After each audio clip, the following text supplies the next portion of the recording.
ઢોરની નાખી દીધી છે અને અહીંયા આવે છે પાણી, કેમ કે આપણે તમને ખબર મેં કાલના વિડીયોમાં તમને બતાડ્યું હતું કે આ ઝારમાં હું પાણી વાળતો હતો, એ બાકી રહી ગઈ છે, પાવાની છે, એમાં જાય છે પાણી.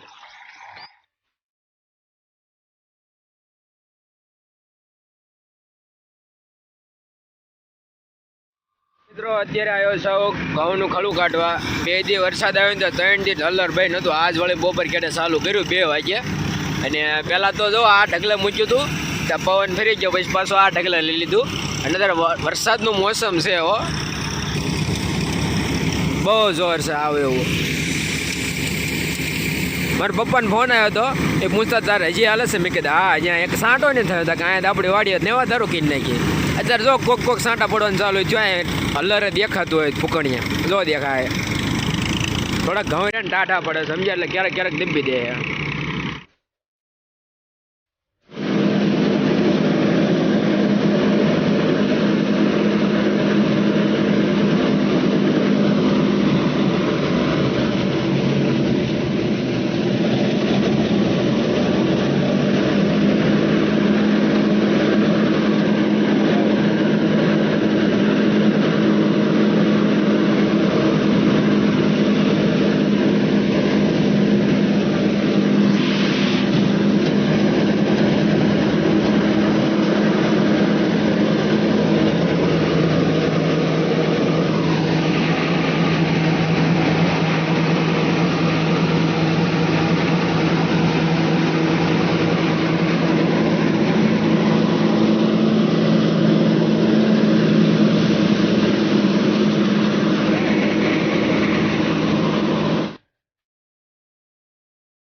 મિત્રો ઘરે પહોંચી ગયો છો, ટ્રેક્ટર છોડીને અંદર મૂકી દીધું છે.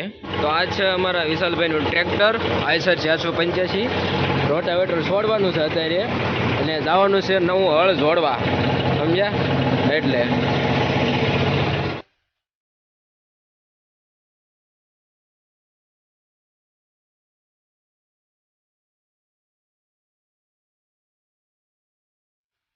તો મિત્રો આઈસરના શોરૂમે પહોંચી ગયા છે.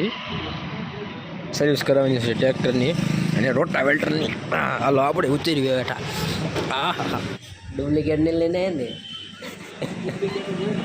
ચાઇનાનો માલ, ચાઇના લાય.